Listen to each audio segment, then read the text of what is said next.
Morning, my brothers and sisters. Welcome to episode 55 in the book of Genesis. We're in Genesis chapter 8. You're going to turn there in a little bit.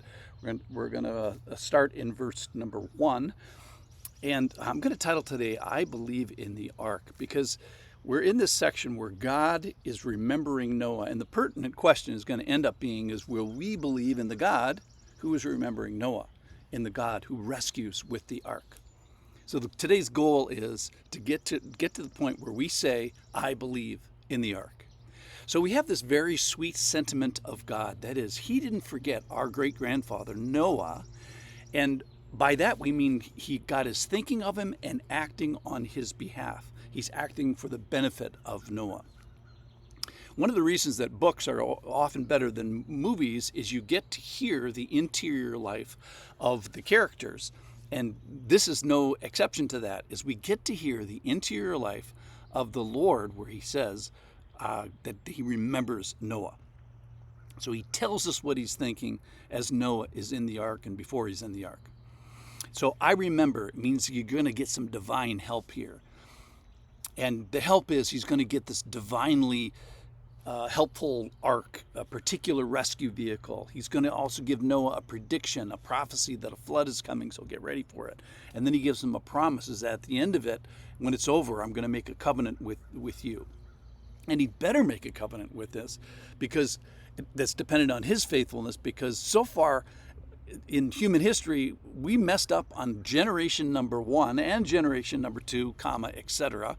So, you might not even make it to lunch without being sinful. So this concept where God remembers Noah and God intervenes and God helps, it's so important. All right, chapter 8, verse 1. But God remembered Noah and all the beasts and all the livestock that were with him in the ark.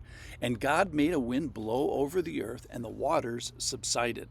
The fountains of the deep and the windows of the heavens were closed. The rain from the heavens was restrained, and waters receded from the earth continually. At the end of 150 days, the waters had abated. And in the 7th month, on the 17th day of the month, the ark came to rest on the mountains of Ararat. And the waters continued to abate until the 10th month. And in the 10th month, on the first day of the month, the tops of the mountains were seen. So to stop the flood, 2 things had to happen. The fountains of the deep, where the water came from below, had to abate, and the windows of heaven had to be restrained. And you get this picture that this wrath of God was extensive and justified and ongoing and epic in size, and it almost had to be restrained to stop. Remember what justice is. Justice is getting exactly what you deserve. So that's a flood. It's appropriate. It's justified. Mercy is getting less than you deserve. And that's the restraining that we're hearing about in today's story. Restraining, being withheld, the fact that the judgment stopped, the water subsides and the fountains abate. And then tomorrow we're actually going to get to grace, which is getting more than you deserve, which is this covenant. So the unfailing covenant keeper with always failing covenant people. So God is this unfailing covenant keeper who makes a covenant with an always failing covenant people. And it points the way toward substitutionary atonement and payment for sins and this plan that God has. All right, let's talk about timing for a second. So the waters prevail for 150 days after the start of the flood. Then they hit Mount Ararat. And then they abate while the ark is touching Mount Ararat.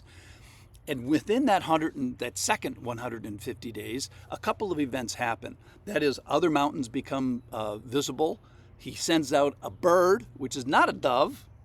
Surprise, it's a raven that goes out.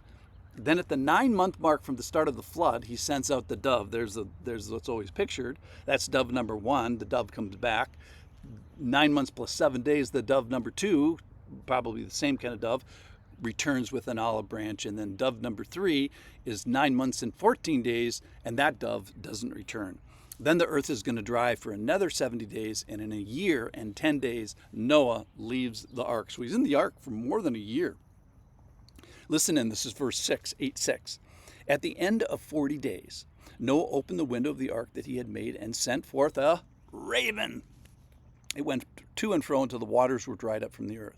Then he sent forth a dove from him to see if the waters had subsided from the face of the ground. But the dove found no place to set her foot. Interesting, it's a female dove. And she returned to him in the ark, for the waters were still on the face of the whole earth. So he put out his hand and took her and brought her into the ark with him. He waited another 7 days and again sent forth the dove out of the ark. The dove came back to him in the evening, and behold, in her mouth was a freshly plucked olive leaf. I think she's building a nest. So Noah knew that the waters had subsided from the earth. Then he waited another 7 days, sent forth the dove, and she did not return to him anymore. All right, so let's draw some conclusions here today. This is a real story with real details of a real guy using real tools that he had, which included a raven and a dove or a couple of doves. Secondly, the specificity give credence to the story. I just love that it's a raven, and I love what he does with the dove, and I love that we even have the gender of the dove identified. So the point is if this is a myth, this is a creation myth, a flood myth, then its lessons are optional and not authoritative. So I hope today that you can entrust yourself to the story, and in doing so, entrust yourself to the one who Noah is entrusting himself to in the story. So I'd love for us to be able to say at the end of this episode of learning about Noah and the flood and the ark is to say, I believe in the flood. And then I believe in the rescue. And in a sense, let's say in our heart towards God, yielding to God, and say, I believe in the ark.